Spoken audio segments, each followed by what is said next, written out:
B'Shem Hashem Na'aseh v'Nasliach. Welcome everyone to our weekly shiur on the Parashat with the Perush of the Zera Shimshon. Today's Parashat is Parashat Devarim, Sefer Devarim. We're starting Sefer Devarim this week, Be'ezrat Hashem, in the span of the 3 weeks. Now we're in the 3 weeks. This week we're going to have Rosh Chodesh Av, Be'ezrat Hashem. That's going to be Letova. Be'ezrat Hashem is going to be turned into Besorot Tovot for Kol Am Yisrael. This shiur is dedicated Le'ilui Nishmat, my grandfather Alav Shalom, Zechariah ben Nisan, and Afarin bat Mohtalat, and John ben Ashraf. Sorry, today's my great-grandmother's yard site. Can we also dedicate it to her? Her name? Keshvar bat Sarah. And Keshvar bat Sarah.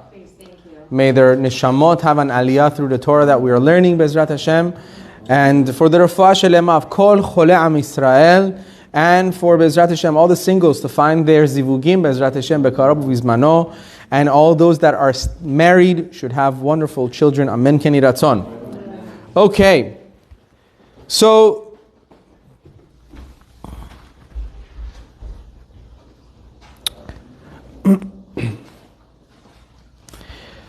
because we're starting the 3 weeks,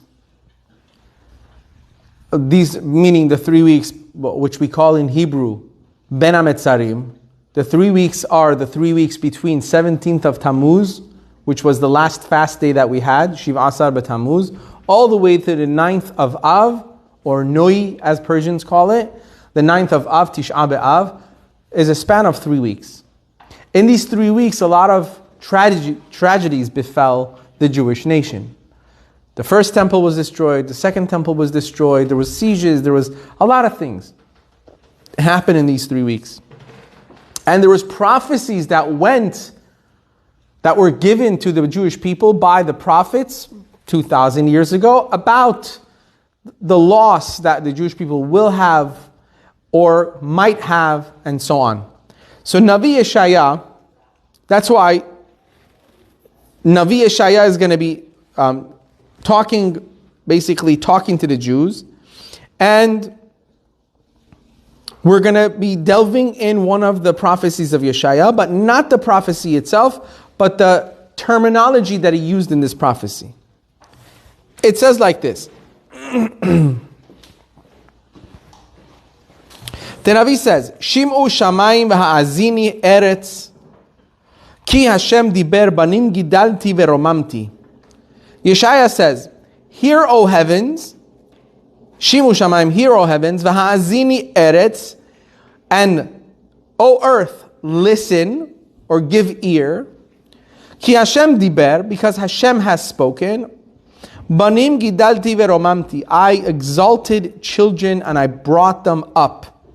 And then the rest of the Nevu'ah says, but they stood against me, they went against me. I brought these children up and they went against me, they revolted.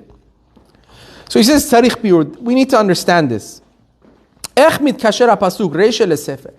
is the beginning of this passage and the end of the passage match? Why? Because it says, "Hear, O heavens, and listen, earth." It says, because Hashem spoke. What does that mean?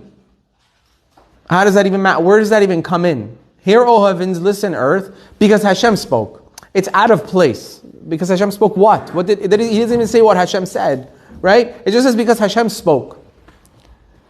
So what does the second part have to do with the first part? The Mefarshim delve into this and ask another question. Lama shina mimma she'amar Moshe Rabbeinu. Why is it that Navi Yeshaya changed the terminology from what Moshe Rabbeinu used? Moshe Rabbeinu in Parashat Ha'azinu, one of the last parashiot of the Torah, Parashat Ha'azinu, Moshe says, "Ha'azinu hashamayim v'adabera v'tishma ha'aretz imrefi." It says, "Ha'azinu, listen, hashamayim, O heavens, and I will speak. Ha'azinu hashamayim v'adabera v'tishma ha'aretz imrefi." And hear, O earth. So Yeshaya says, Yeshaya says differently. Yeshaya says, hear me out, O heavens, listen, earth. So the listen goes on the earth, and hear goes on the heavens. But the opposite was true with Moshe Rabbeinu. Moshe Rabbeinu switched it. Moshe Rabbeinu said it differently. Moshe Rabbeinu said, hear earth, hear me earth, listen heavens. So the question is, why did Yeshaya Navi, many years later, switch the terminologies? Why didn't he just use how Moshe Rabbeinu had spoken in the Torah? That's number one. And they give an answer. So they answer, one of the answers that the rabbis give is, because to give ear, to listen, which is le'azen, ha'azinu, is from close by. When I want to tell you something close up, I go, hey, listen. Right? Hey, listen. That means I'm talking to you. Right? So ha'azinu means we're close. Velachen, therefore, because ha'azinu means we're close, Moshe shaya karov lashamayim.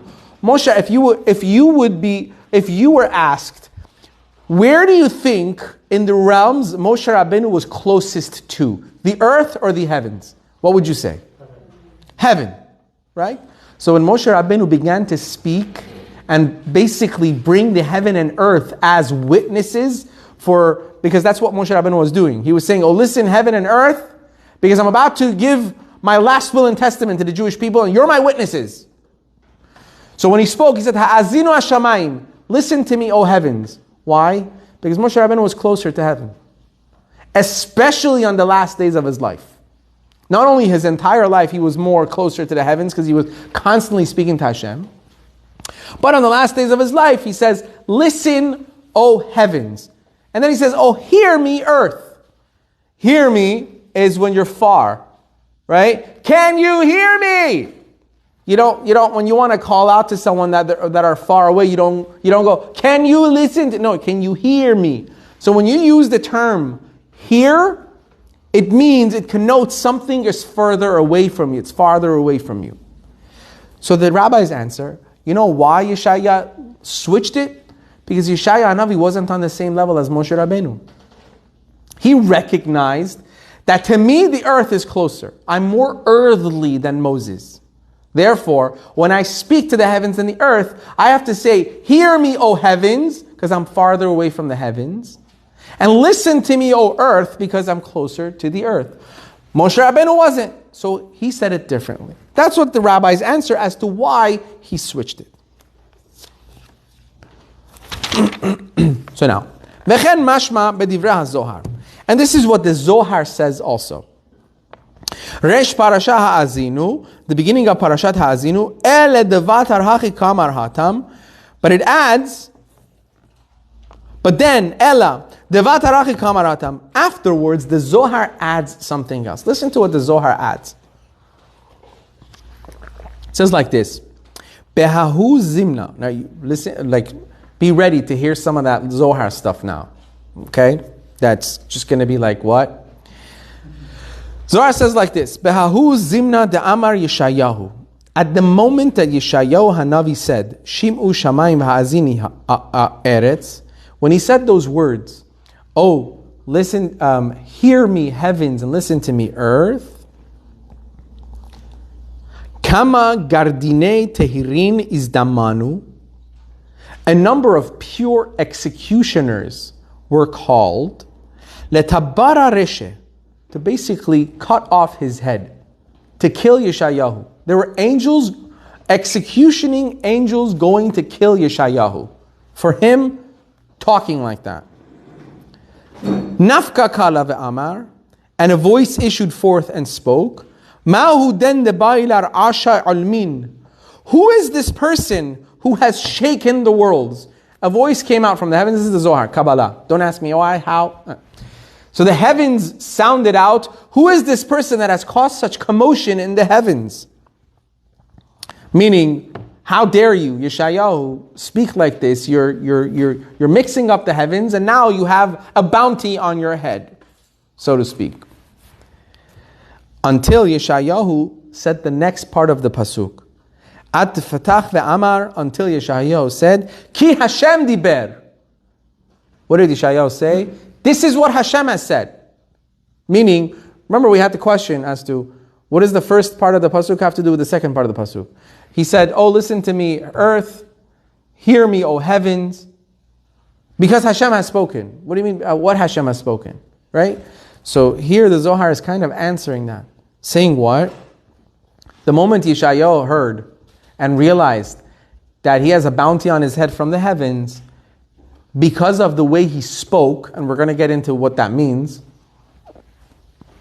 all of a sudden he says, whoa, wait a second. These are not my words. I'm using Hashem's words himself. These are the words that Hashem put in my mouth to say. I'm not speaking on my own. Take the bounty off my head.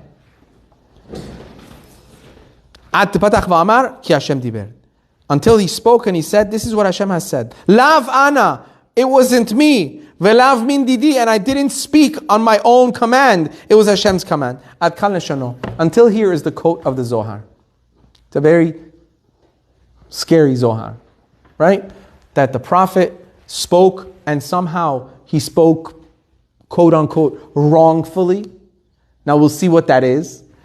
And because of that, the heavens were angered and angels went out to execute him until he said, listen, it wasn't my own words, I was using God's words. What does all of this mean? So the Zera Shimshon says this really needs some explanation. What does all of this mean? What sin did Yeshayahu have? What did he do wrong over here? If we say it was because he changed the terminologies from what Moshe Rabbeinu had used before him. But the Zohar itself is attesting to the fact that Moshe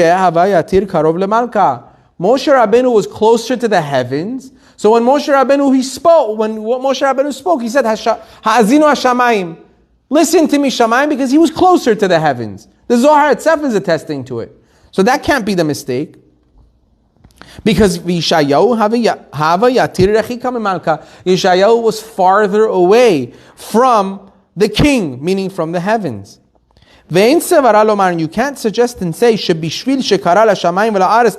you can't say because he was calling out the heavens and the earth, he was being punished. You can't say that either. You can't say, you know why Yeshayahu was about to get punished? Because he brought the heavens and the earth as witnesses to what he was about to say. Why? Why was that wrong all of a sudden? Why?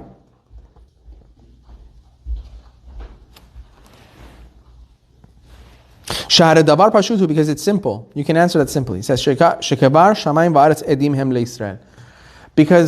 Yeshayahu was not the person to make the heavens and the earth witnesses for the Jews.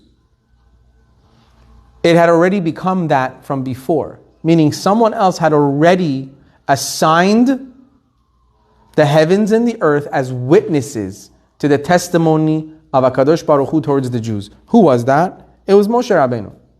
Moshe Rabbeinu was the head of all Nevi'im, head of all prophets, and he was the first one and said, I am making the heavens and the earth witnesses today that this is the Torah that Hashem gave us from Shamayim, from the heavens, and the Jews must listen to the Torah if they want to have prosperity. Moshe Rabbeinu made the heavens and the earth witnesses. So you can't say that Yeshayahu is being punished for doing that because he wasn't the one to do it. He was just recalling, so to speak, an older testimony. And if not, v'yesh koach b'yad navi likro ha'edim, and the Navi has the power to call upon witnesses that were already made witnesses by someone else. Shegevar hukhu le'edim, who were already chosen to be witnesses by Moshe Rabbeinu. Vaf Eliyahu. And we see also with Eliyahu Hanavi. What did Eliyahu Hanavi do? Eliyahu Hanavi in his time, Jews were worshipping idols left and right. So what did Eliyahu Hanavi do? What did Eliyahu Hanavi do? Anyone remember? Boycotted the ring. I love how you just said boycotted. Welcome to our new day and age where we're using common terminologies used by second graders today. Boycott. That's a new term used by kindergartners today. You know? Seriously. It's like, can I go to the bathroom, Maura? No, you may not. I'm boycotting you. It's like second grade kids. So what did Eliyahu Hanavi do? Because the Jews were worshiping idols and they were not coming on the right path, he basically made the heavens not rain. He brought a drought on Israel, a major drought that went on for 2 years. I mean, it was bad. It was very, very bad. People didn't have food, didn't have water. It was really, because Israel is very much dependent on rain. It doesn't have any source of water from the outside. It is very dependent on rain. So he says Eliyahu Hanavi did that.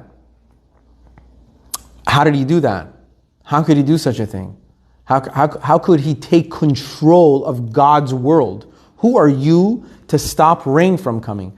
And you should, by the way, if you study the works of the prophets, God was asking Eliyahu Hanavi to stop.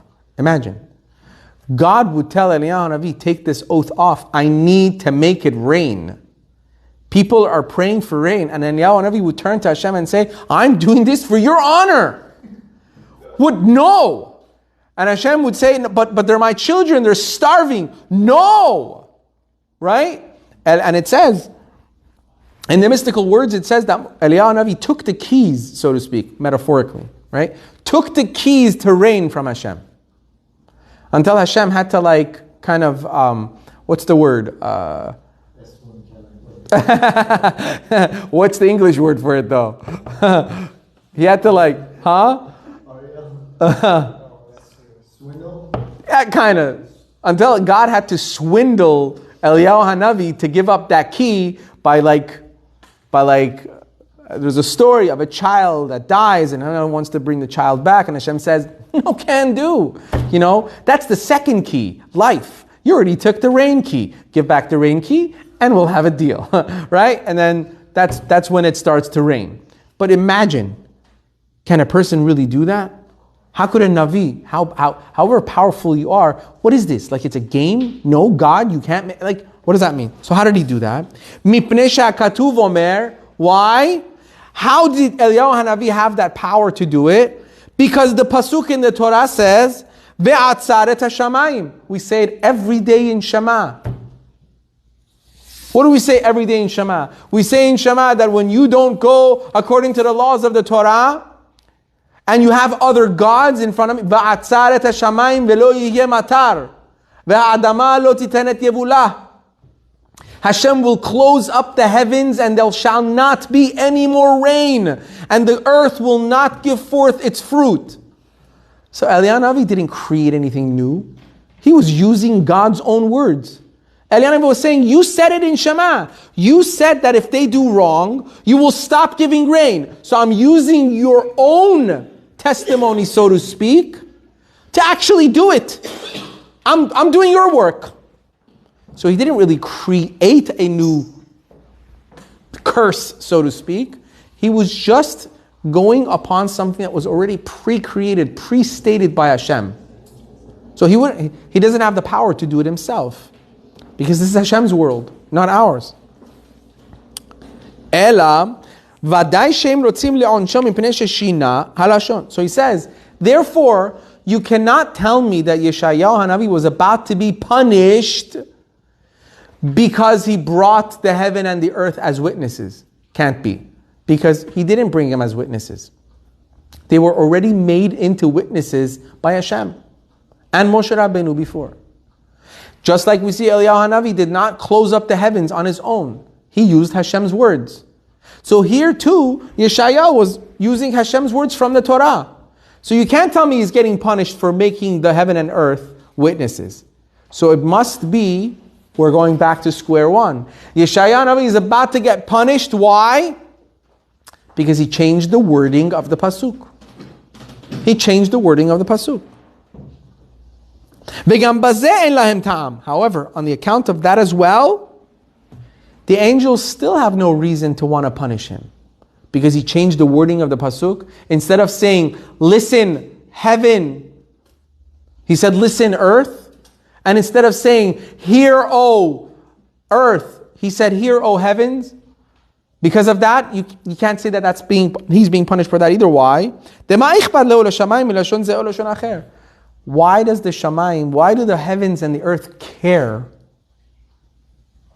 what Yeshaya Navi says? Why do they care how he's saying it? Why do they care if Yeshaya said the heaven first or the earth first? Or he called up the heavens with the word ha'azinu or shama, which both kind of mean the same thing, but not. Why? Why do they care? Are you guys following so far? This is what it means when we say mystics of the Parsha. It's supposed to be mystical and deep. I'm enjoying it. And I'm also following. Anyone need a recap? Were you following, John? Thank God. All right. So now we're going to go start explaining what's going on. Veyuvan, in order to understand this, in order to understand why the heavens and the earth were angered by Yeshayahu enough to put a bounty on his head for the words that he used, that to us seem like not a big deal. What was it? B'ma shekatav ha-siftei kohen. The Siftei Kohen says, Sheleshon ha'azana shayach l'shamayim. The language ha'azinu, azana, ozen means ear. Right? So when we say ha'azinu is give ear, or as we say in plain English, listen. Right? So the word azana is basically only or more applicable to heavens. Why? Shehem neged haneshama. Because the word ha'azinu corresponds to the soul, corresponds to the neshama. How so? Dahashamayim gematria neshama. Because shamayim and the word neshama have the same numerical value, 395. Soul and heaven in Hebrew have the exact same numerical value, 395. And therefore, because the soul and the heavens have the same gematria, something has to connect the soul to the shamayim.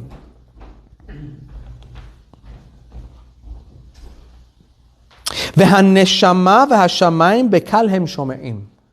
Now the other common denominator here is that the neshama and shamayim, our soul, and the heavens listen more readily. Allow me to explain what that means. One of my kids was in the car with me the other day, by the way, and you know how kids just like start talking to themselves or like that? And I caught him like repeating these words. Allow me to explain. Allow me to explain. It was very funny. Huh? I don't even remember which one it was, but it was so funny to me. I was like, So, what does it mean that the heavens and the person's soul listen more readily? I'll ask you this.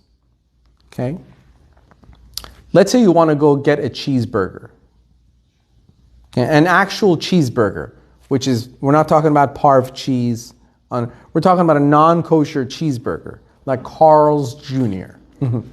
If it doesn't get in your face, I don't know.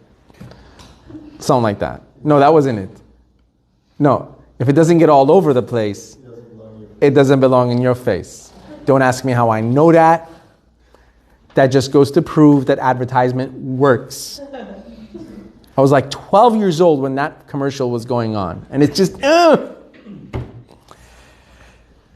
So you want to get a cheeseburger, right? Which part of you is the part that wants the cheeseburger? Now you're a Jew. You're a non-observant Jew. But which part of you is the one that wants to get that cheeseburger?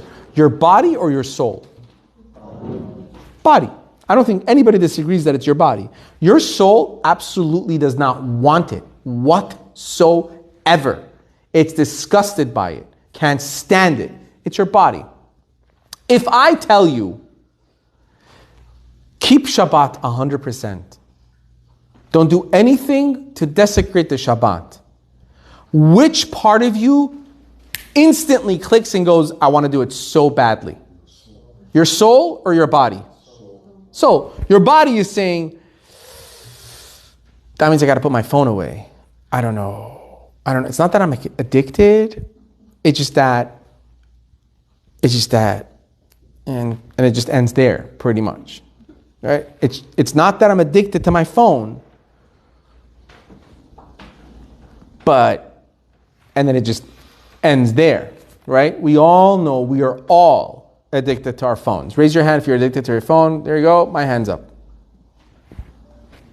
We're all in the same boat. But if we keep Shabbat though, at least we could say once a week, we're able to put it away.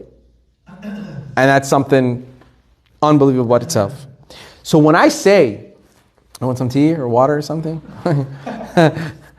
So when I tell you, when someone comes and tells you, hey, listen, keep Shabbat. Hey, listen, it's Tisha B'Av. Today's a fast day. Hey, listen, put on tefillin. Hey, listen, don't eat that, it's kosher. And you've never done it before, or it's been difficult for you. Which part of you is readily listening? It's your neshama. Your body is the part that's actually kind of not hearing it, not having it, having a difficulty with it. So therefore, he says, the soul is connected to the heavens. The neshama is connected to the heavens. And the soul and the heavens have one common denominator. They listen very well. They hear more quickly when it comes to things that are correct. When it comes to things that are emet, when it comes to things that are the truth, the soul accepts it like that and it's more ready to take it. The body, on the other hand, that's the one that has a fight with it. So now, therefore, because the soul is so much more ready for spirituality, that connotes the terminology of, give ear or listen. Ha'azina, listen. Why? Because when you want to say something of spirituality, if something is closer to you, you don't say, can you hear me? No, you go what? Listen. Because you intrinsically, you recognize the closeness of that being to what you're about to say. When I want to tell someone to keep kashrut and I want to talk to their neshama, I don't have to shout. I don't have to force it. The neshama hears it. Why is it when you go to Yerushalayim, right? It's so much easier for you to do things that are on a spiritual realm. Have you thought of that? Why does it become so much easier? The falafel, the shawarma. Huh? The falafel, the shawarma. The falafel and the shawarma. I don't think it's the falafel or the shawarma. But it's simply put, especially when you're in Yerushalayim, I mean, the spirituality of the place just gets you. You're more readily capable of taking these things in. When you're in Yerushalayim, it's easier. You come to California, you come to Los Angeles, you are far away from the point of spirituality. So if anyone actually really wants to change their life around in a spiritual sense, starting in Yerushalayim is your best bet. That gives you strong foundations, and then you can come back and take anything. It's much easier. And I'm telling you, in every sense, it makes things easier. I always tell people that are getting married, my suggestion to all couples is, when you get married, go to Israel for a year, live with your wife or your husband, whichever you are. Go and live in Israel for a year. Spend the first year of your life together in Israel. It's incredible. The foundation that you built together in Israel is unlike any foundation you can build anywhere else. It's a different life. It's more simple. It's more spiritual. You learn to have patience. And some things are hard over there, and that teaches you life as well. It's just different. So here, when he says now, Aval keneged haaretz amar v'tishma. But when it comes to the earth, the pasuk says, oh, hear. Tishma. Tishma connotes farness, distance. But tishma, oh here, can you hear me? Right? Shei keneged aguf. Now tishma corresponds to the body.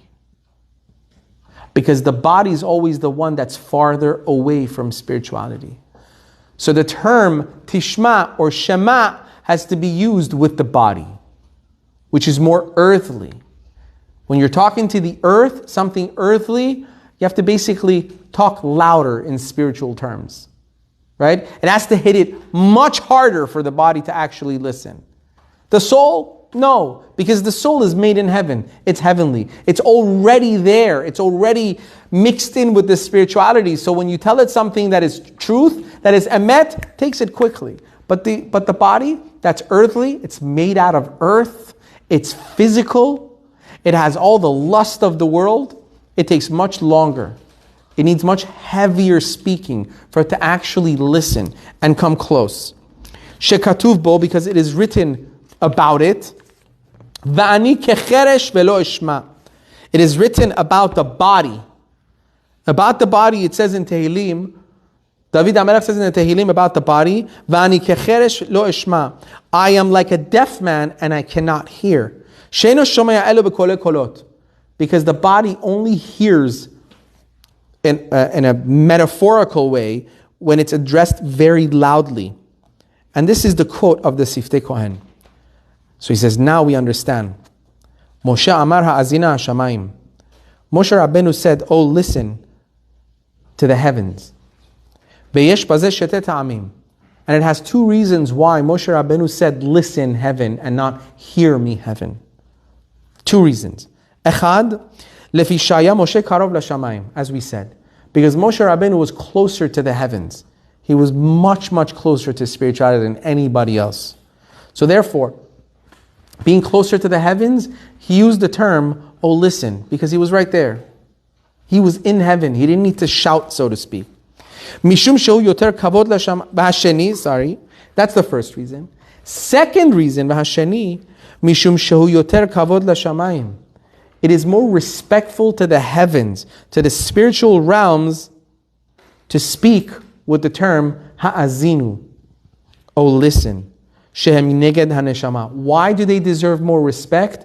Because the shamayim, the heavens, correspond to the person's soul, who are ready, more ready for spirituality. Therefore, they receive more respect. They don't need to be addressed by the word hear, to be spoken to loudly like the body needs. Yeshaya Hanavi only took the first reason, which was what? Hey, I'm closer to the earth. I'm farther away from the heavens. I'm not where Moshe Rabbeinu was standing. So I'm going to refer to the heavens by, oh, hear. And I'm going to refer to the earth by listen, because I'm closer to the earthly world, the physical world. So he only took that first reason. He did not take into consideration the second reason of, I have to give more honor to the heavens because they're more spiritual. And they correspond to the soul, the neshama that comes from the spark of HaKadosh Baruch Hu. Levishaya yoter rachok mehem. Umishum hachi, because of this, hayu rotzim la'anisho. Because of this, the angels wanted to punish him. Why? Mitam shezilzel bichvod hashamayim. Because they said, he is disrespecting the heavens' honor. And the heavens' honor is, kavyachol, so to speak, God's honor. And the angels were saying, the fact that he's speaking to us with that terminology, he's disrespecting HaKadosh Baruch Hu, who's up in the heavens. Maybe he should have thought more clearly to understand, hold on, the second reason might be the main reason, which is that the Shamayim deserves more respect because that's where Hashem is. You cannot say, oh, hear me, to the heavens, because this is disrespectful. So therefore, that's why Yeshaya Navi comes and says what? Ki Hashem diber. What did Yeshaya Navi answer the angels? He said, no, I didn't say these words on my own. These are the words of Hashem. He told me to say it this way. Why? Why did Hashem say it like this? So he says, V'teretz. So the rest of the pasuk answers that question. Why did Hashem tell Yeshaya Navi to use the terminology opposite of what Moshe Rabbeinu did? As if to say that he's closer to the earth and farther away from the heavens. As if to say, God forbid, he's disrespecting the heavens. And this is the point of the entire class that I want to bring out tonight. So the rest of the pasuk answers that question. Yeshaya says what? Banim gidalti veromamti. Children I have raised and I've exalted. What was this greatness that Hashem gave the Jewish people? What did HaKadosh Baruch Hu do to give greatness to his children? What he did was he brought his Shekhinah down to the earth. Hashem brought his presence on earth in the Beit HaMikdash, and he brought his presence into his children. And what did he? And he left the upper worlds. As it says in Parashat Torah, Lecha Hashem hagedula v'hagevura v'ativeret v'hanasa v'kol b'shamayim v'aretz. Hashem basically yours. Hashem yours. To you belongs greatness, strength, and splendor for everything in heaven and earth. So you find Kol ma shebara Kadosh Baruch Hu lema'ala. Anything that Hashem has created in the heavens, listen to this, guys. Anything that Hashem has created in the heavens, bara lemata, He has also created here on earth. Any energy that there is in the heavens, Hashem has created here. The earth is a mirror image of the heavens. And not only this, not only this, listen to this part. It's really, really crazy what he's going to say. Not only that everything that Hashem has created in the heavens, He has created on earth, but more so. It says what Hashem has put on earth is much more dear to Him than anything that He has created in the heavens. Teda lecha, you should know, HaKadosh Baruch Hu Himself left the heavens and brought His presence here with us. Why? Because He wanted to let us know that you think the heavens are great. The potential that I've given you here on earth is thousands of times stronger. Someone asked me last week,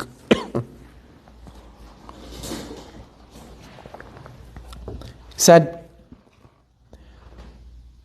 if Hashem created everything in His image, especially human beings, it says Hashem created everyone in His image. B'tselem Elokim bara otam. And Hashem is perfect. He's perfection. How come we're so flawed? How come we have so many flaws? Why is there so much flaw in the world if everything God created is so perfect? So I told him, I think you have the wrong definition of perfection. Because the Gemara brings a story of a king that tells one of the rabbis, one of the Roman kings, I don't know if it was a Roman or one of the Greek, both are the same. They didn't deserve to exist till today. He says to him, tell me something. If you believe so much in your God, how perfect He was, and everything that He created is perfect, which is the Greek mentality, perfection, human bodies are perfect. It says, why is it that God commanded you guys, as you say, to do a Brit Milah? Why are you defaming something so perfect and godly? If God created it, why are you castrating yourself, so to speak? Why are you doing a Brit Milah? You're damaging this body that God has created, and it's perfect. That was your thing. Why mess with something that was created in God's image? So maybe you're wrong. Maybe your religion is all wrong. So the rabbi tells him, I'm making it short. He brings him some wheat kernels at some point as food to the ruler. And the ruler says, what am I, an animal? I don't eat this. He says, why? It's God's creation in its perfection. This is how it grew. You're saying God is not perfect? Eat it. He says, but you can't eat this. This is animal food. So how would you eat it? He says, well, you have to grind it. You have to make it into flour. Then you have to sift it. You have to make it fine flour. Once it becomes fine flour, then you have to make it into dough. You have to beat it until it rises, and then you make bread. He says, but you just took something so perfect, created by a perfect being, and you made it into something else. HaKadosh Baruch Hu created this world with an energy of potential. See, nothing would be perfect if you don't work at it. If you just jumped into perfection, that's not perfection. You didn't do anything for it. HaKadosh Baruch Hu said, I'm going to give you potential to make everything great. B'Tselem Elokim means I created. I am also giving you the power to be a creator. I made things. I'm going to give you the power to make things. So the things that I'm putting before you, I'm not going to make them perfect. Because then you wouldn't be a creator. I want you to get creative. Take this wheat and make it perfect. Take your body and make it perfect. Make it better. Make it holier. That is our job. And that, the Zera Shimshon says, is 1,000 times holier than anything created in heaven. Who's holier? Us or angels? Us. Well, potentially. Why? Because angels are created in perfection. They do exactly as they're asked. They're heavenly angels. They're created by Hashem in heaven. They do exactly what their job is. They cannot falter. Angels do not make mistakes. They're pre-programmed to do everything that they need to do, that they're told to do. That's what angels are. Human beings, opposite. We're the exact opposite. We intrinsically do not want to do what we're told to do. But that's what makes us perfect. It's that war that we fight that makes us so strong and makes us so angelic, so to speak. The fact that I have the will to say no to something and to say yes to another makes me even greater than angels. Angels cannot say praise to HaKadosh Baruch Hu until we say praise to Hashem. Do you know what that means? Every day, Malachei Asharet wait. Every morning they wait for Am Yisrael, the first minyan on earth, to say Kadosh, Kadosh, Kadosh Adonai Tzavot Melech Kol Haaretz Kevodo, until the angels say the same exact thing. They don't say it until we say it. Why? Because we have the potential to be greater than angels. So Hashem was saying, Yeshayahu Navi was saying, no. This is what Hashem was telling me to say, which was what? You know why I spoke to the earth as if the earth is closer and more spiritual, and I kind of pushed away the heavens to say, oh, hear me, oh heavens, as if they're farther, even though they should be closer because they're more spiritual and I should have more respect to them? No, Hashem told me to say it this way. Why?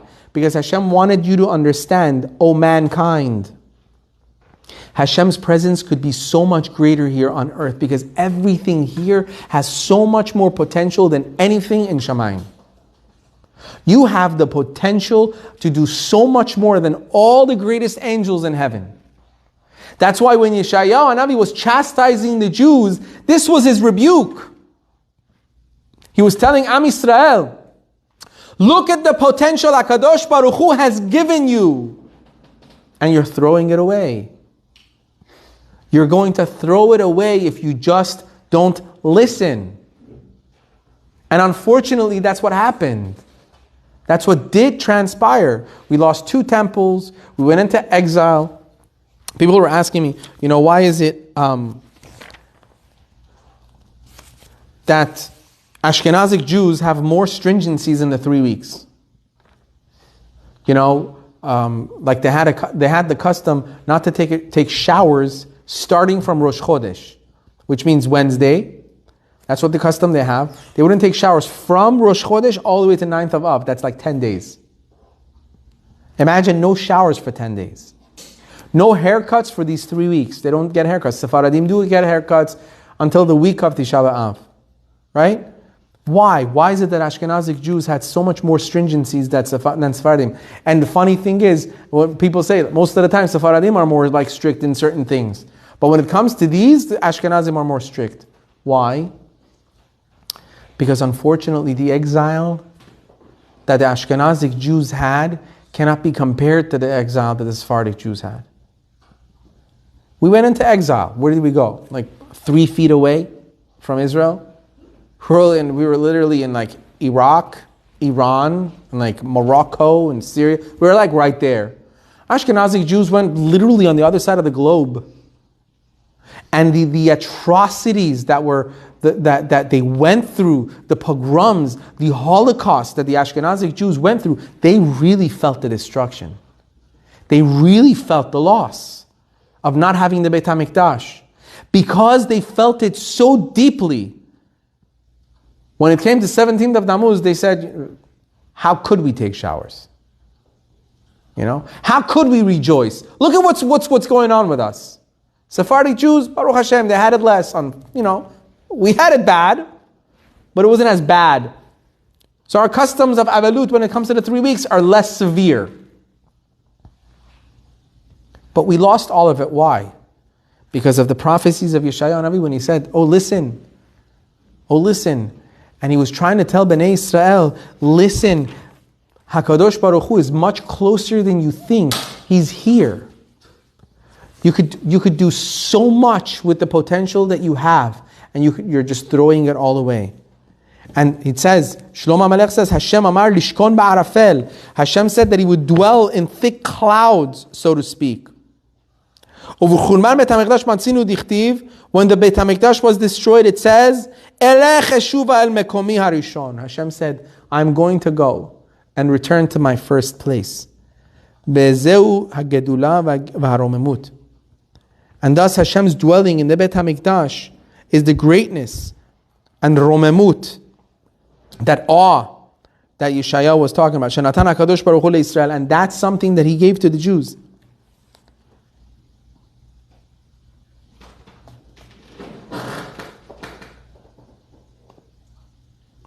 And that's why, and that's the pasuk. And now we understand that why when Yeshayahu HaNavi spoke that way about the heavens and the earth, the heavens got angry at him, but he explained himself right away. And he said, no, I didn't speak for myself. This is something that Hashem put in my mouth to send a message to Am Yisrael, to send a message to the Jews, to understand also that yes, the heavens are more holy. Yes, the heavens deserve more respect. But Hashem wanted them to know that when my Shekhinah is on earth, earth becomes even greater than all of the heavens. And we have the potential to do that. In about 10 days, 11 days, we have Tisha B'Av. And that same potential is in every date like that. Tisha B'Av is a date that was marked for, unfortunately, Lo Alenu Bar Minan, we should never know anymore, but it was marked for negativity, let's say. For generations, for Am Yisrael. That's what it was. However, something very strange is that any day of the week that Pesach falls on, the first day of Pesach, any day of the week it falls on, let's say this past year Pesach was on what? It was on a Thursday. First day of Pesach was on Thursday. Tisha B'Av falls on a Thursday also.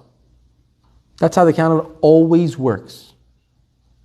Any day of the week Passover is whenever you have Passover. If it's on a Sunday, know that if Tisha B'Av comes, Tisha B'Av is going to be on a Sunday. If it's on a Monday, if Pesach was on a Monday, Tisha B'Av is going to be on a Monday also. You know why?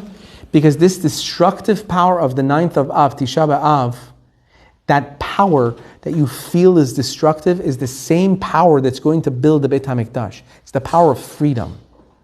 Tisha B'Av, Chachamim tell us, when Moshiach comes, is going to become the greatest Yom Tov for Am Yisrael. That's the potential it has. It's like an atomic bomb. It's like the atom. It has the potential to build. It has the potential to help. and it also has the potential to blow everything up. It's the same exact thing. It's energy. It's all up to us. It's up to us if we have a Tisha B'Av on earth that is going to be crying and chas v'shalom sitting on the floor again and mourning the destruction of the temple, or we could have a Tisha B'Av that becomes a holiday with the coming of Moshiach. And guess what? The mystics say Moshiach is born on the 9th of B'Av, on Tisha B'Av. That means the end of the exile itself, the freedom of all of Am Yisrael from the exile, its leader is born on Tisha B'Av. How crazy is that? It means that no matter how much physicality you feel on earth, that same energy, that same negative energy that you feel is around us on earth, that's the same potential that could turn into heavenly energy. It's all up to us. It's all up to what we do. And I want to end with this. The first step to doing that is ahavat chinam. The first step into getting anything done, to get anywhere closer to redemption, is causing ahavat chinam, baseless love. No more hatred, no more divide between Jew and Jew. Baseless love instead of baseless hatred. No more lashon hara about people. No more getting involved in machloket. No more talking about other people negatively. That's where it starts. And you can start by, sometimes it's not about fighting with people either. Sometimes I heard something very interesting today. Sometimes it's about not saying hello to somebody that you don't even know. Sometimes we see another Jew someplace, and because we don't know them, we don't even say hello. And say, hey, how we don't just pass by them. How about we start there?